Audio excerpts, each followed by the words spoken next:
বিয়ে না করলে আমি এখানে বসে আত্মহত্যা করবো। নাই যেখানে না গেছি এখনো আমার সাথে রিলেশন রাখবে না, আমার কথা বলবে না, বিয়ে করবে না। এখন কি আমার করণীয়? আমার তো মরণ ছাড়া কোনো উপায় নাই। আপনার নাম কি?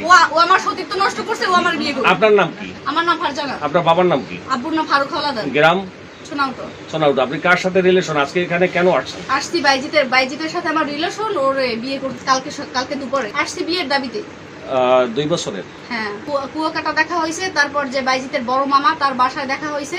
প্রয়োজনে কুয়াকাটার ভিডিও ফুটেজ আপনি নিতে পারেন, সিসিটিভি ফুটেজ। আর হচ্ছে এরকম নানা, আর ওর বাসায় আমার দেখা হয়েছে। ও ঢাকার বাসায় নিয়েছিল।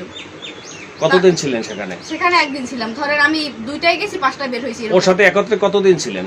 ওর সাথে একত্রে তা অনেকবার থাকছি, 5-6 বার। আপনি ওর সাথে একত্রে থাকছেন কি জন্য? মানে কোন লোভে আপনাকে? ও আমারে বলছে বিয়ে করবে কুয়াকাটা যাওয়ার আগে। আমি বলছি কোর্ট ম্যারেজ করো, বলছে যে কুয়াকাটা থেকে এসে কোর্ট ম্যারেজ করবো। আমার আম্মুর কসম না, তার সাথে আমার ওই কুয়াকাটা যাওয়ার আগেই লাশ ছিল। তারপর আর তার সাথে আমার কোথাও দেখা হয় না। তাই শুরু থেকে আপনি বিবাহের চাপ দিছিলেন কি? হ্যাঁ, শুরু থেকে বিবাহের চাপ দিছি। তারপর কুয়াকাটা যাওয়ার আগেও আমি তারে বলছি। তারপর সে বলছে যে কুয়াকাটা থেকে এসে এখন এই জায়গায় আসছেন, আসার পরে তারা আপনার সাথে গতকালকে রাত্রে থেকে কি ধরনের ব্যবহার করছে পরিবারের লোকজন? পরিবারে আমার হচ্ছে যে আম্মু টাম্মু তারা আমার অনেকই ভালো জানছে, যে বাইজিতের আম্মু বা বোন আমার 2-3 বার খাবার টাবার খাইছে।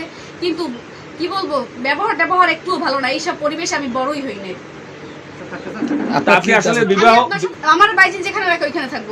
সে যদি এই জায়গায় রাখে তাহলে আপনি কেমনে এখানে থাকবো? আপনি যেহেতু আপনার শ্বশুর বাড়ির দাবিতেই আসছেন, যেহেতু আপনার শাশুড়ির নামে বিরোধিতা করলে তো আপনি সেখানে থাকতে পারবেন না। না, আমি তার নামে বিরোধিতা করি না।